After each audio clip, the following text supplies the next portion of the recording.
പ്രിയപ്പെട്ടവരെ, praise the Lord. നിങ്ങളെല്ലാവരും വലിയ ദൈവസാന്നിധ്യത്തിനകത്താണ്. കർത്താവിന് മഹത്വം.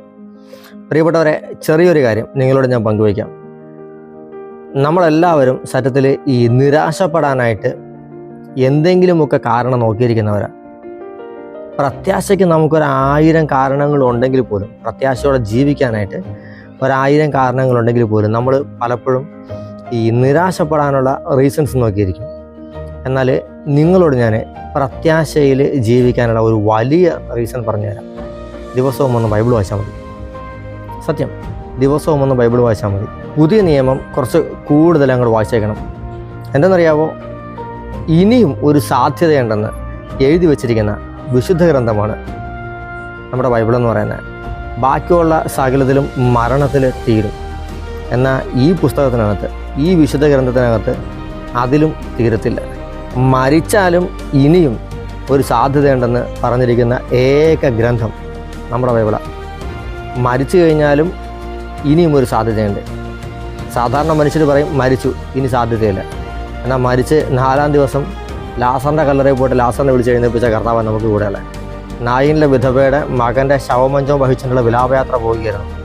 കർത്താവ് അവിടെ ചെന്നപ്പോൾ അത് വിലാപയാത്ര അല്ലാതായി, അത് പിന്നീട് ഒരു ആഘോഷത്തിൻ്റെ നാടായി മാറി. പ്രിയപ്പെട്ടവരെ, കർത്താവ് കൂടെ ഉണ്ടെങ്കിൽ പ്രത്യാശയിൽ ജീവിക്കാൻ പറ്റും. കർത്താവ് കൂടെ ഉണ്ടെന്നുള്ള ബോധ്യം വരണമെന്നുണ്ടെങ്കിൽ ബൈബിൾ വായിച്ചാൽ മതി. പുതിയ നിയമത്തിൽ കർത്താവ് യേശുവിനെ കുറിച്ച് വ്യക്തമായിട്ട് പറഞ്ഞിട്ടുണ്ട്. ആ കർത്താവ് നിരാശയുടെ ദൈവമല്ല, ആ കർത്താവ് പ്രത്യാശയുടെ കർത്താവാണ്. ആ കർത്താവായ യേശുവിനെ കുറിച്ചുള്ള ബോധ്യം നമ്മുടെ ഉള്ളിൽ നിറയുന്നതിനനുസരിച്ച് പ്രിയപ്പെട്ടവരെ, നിരാശ മാറിപ്പോവും, പ്രത്യാശ നിറയും. അതുകൊണ്ട് ദിവസവും ഒന്ന് ബൈബിൾ വായിച്ചാൽ പ്രത്യാശ നിറയും, ദൈവസാന്നിധ്യം നിറയും. നിരാശപ്പെടാൻ പിന്നെ സമയം കാണത്തില്ല.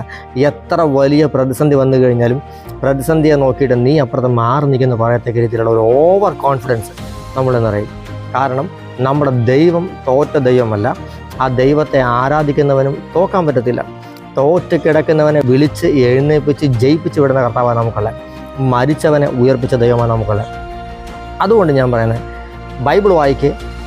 നിരാശകൾ പ്രത്യാശയായിട്ട് മാറും, അസാധ്യങ്ങൾ സാധ്യമായിട്ട് മാറും. ഏത് തകർച്ചയും ഒരു വലിയ ഉയർച്ചയായിട്ട് കർത്താവ് മാറ്റും. ഈ ബോധ്യം നിങ്ങളുടെ മനസ്സിനകത്തിരിക്കട്ടെ. ബൈബിള് ദിവസവും വായിക്കണമെന്നുള്ള തീരുമാനമെടുത്ത് തകർച്ചകൾ മാറിപ്പോകുന്നത് കാണാൻ പറ്റും. കർത്താവിൻ്റെ കരം നിങ്ങളോട് കൂടെ ഇരിക്കട്ടെ. യേശുവിൻ്റെ നാമത്തിൽ ആമേൻ.